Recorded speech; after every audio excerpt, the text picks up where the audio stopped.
Då ska vi fortsätta jobba med procentuell förändring. Och vi kommer också då även här komma in på det med förändringsfaktor. Det här är ju procentsatsen okänd. Och på en buss så sitter det ju 8 personer. Men vi har kliver på ytterligare 2 personer ombord. Och hur många procent ökar antalet personer?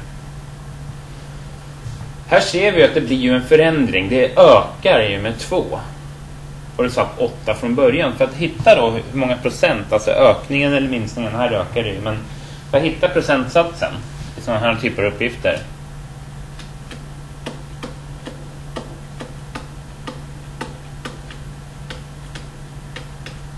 Så kan vi ta förändringen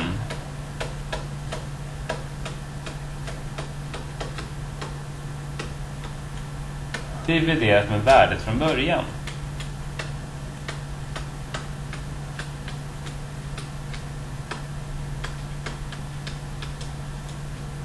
Början ska det stå där.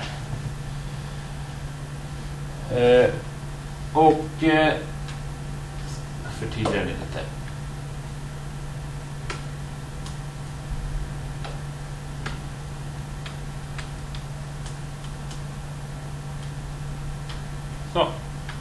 Så förändringen är att värden egentligen är ju det här, förändringen är ju egentligen, om man nu skulle tänka vad vi har jobbat med förut, delen av värdet från början är det hela. Så egentligen går vi tillbaka till de här gamla, och det har vi lärt oss från början. Bara att här vill vi se liksom hur det har förändrats, så då måste vi jämföra mot någonting, och då måste vi jämföra mot värdet från början. Men egentligen är det ju delen delat på hela som är grundberäkningen här. Så egentligen förändringen här, det är ju 2. Värdet från början är 8.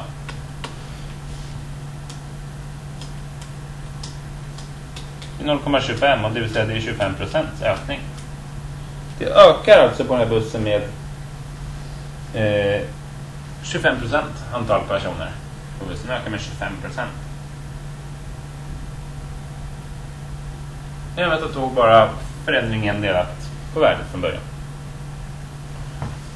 Och här skulle vi kunna räkna på ett annat sätt. Nu det är lättare när vi får andra typer av siffror, när vi kanske får, då kanske istället så att det sitter 8 personer på bussen, det kliver på ett antal personer till så att de är 10 personer på bussen.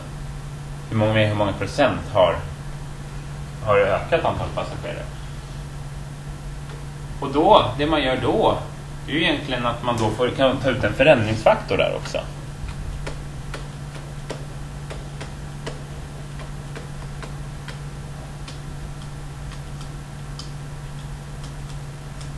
Och det är samma sak som nya värdet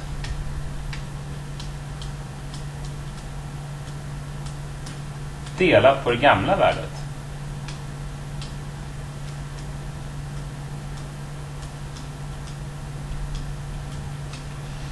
Och då vet vi ju att nya värdet, om den hade ökat med 2, vi hade ju fått veta då att nya värdet är 10 personer på bussen. Och värdet från början är 8. 10 delat på 8 skulle ge 1,25 som svar. Men det här är ju en förändringsfaktor. 1,25 är ju 125%. Och då vet vi, som det är förändringsfaktor vi jobbar med, så vet vi att det här är ju en ökning. Det är över 1 på förändringsfaktorn. Och ökningen är med 25%, för det är 25% som ligger över de här 100%. Så vi kan alltså jobba med förändringsfaktor också. För att hitta den här procentuella förändringen. En natt hade ett hotell 120 gäster för att nästan natt ha 102 gäster. Det minskade alltså här. Med hur många procent minskar antal gäster mellan de 2 nätterna? Ja, antingen så räknar vi ju det här med förändringen delat på värdet från början. För att hitta förändringen så tar jag 120 minus 102. Och så ska vi dividera på 120 som var värdet från början. Det var ju 120 gäster liksom första natten. Så där blir ju 18 delat på 120 som är lika med, eller ungefär lika med 0,15, det vill säga 15%.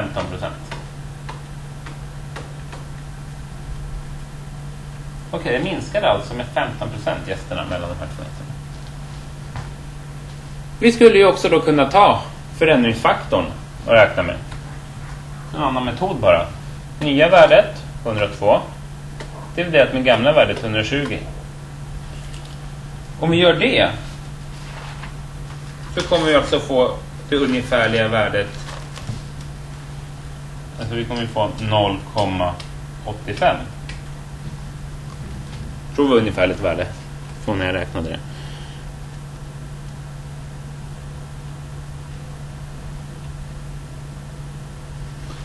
Och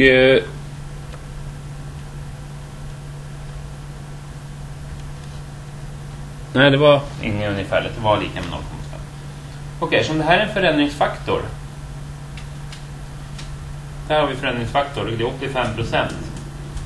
Men då ser vi att då måste, eftersom en förändringsfaktor måste det här vara en minskning.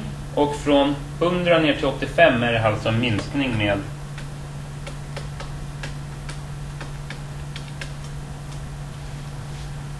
15%.